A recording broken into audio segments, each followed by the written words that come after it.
Good afternoon, welcome to the Midday Mull for Tuesday the 23rd of March.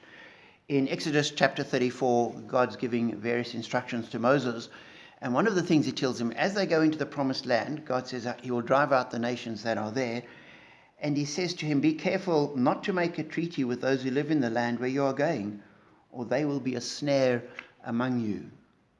Indeed, God continues, not only don't make a treaty with them, he says, but break down their altars, smash their sacred stones, and cut down their Asherah poles. And part of what God is doing is preserving his uniqueness.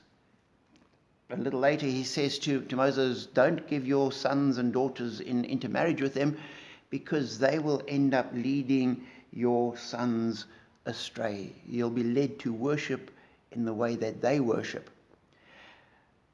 And in our contemporary tolerant age, that is a little extremist, but it is still important. And it's not saying that as Christians today we must stand and berate everybody and try and shut down all other religions.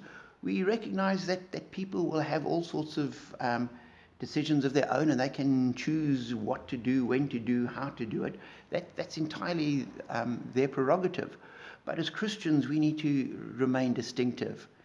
And when the church compromises with the world and starts adopting what the world would have us do into our faith, we end up losing our faith ultimately. We water it down, we downplay certain unpalatable aspects, we don't have the full gospel story, and you end up with nothing. And so it's a challenge to the church to remain faithful and to not to compromise with the world. And it's a challenge to us as individuals to live in the world, be part of the world, show love in the world, be compassionate to the world, help people in the world, whether they're our religion or not. No matter who they worship, if people are in need, they are in need, and we can help them. But always recognize that we are distinctive. We serve God, and we abide by his word, and we trust in him for our salvation. And so as you go through your day, as you meet with people, let this distinctive light of Christ shine through you, even as you love people that are different to you.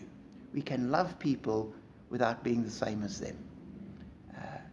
And I pray that that'll be true for more and more Christians, that we'll show love, but we'll also show the distinctiveness of the Christian faith. And as you do that, I pray that you'll be blessed.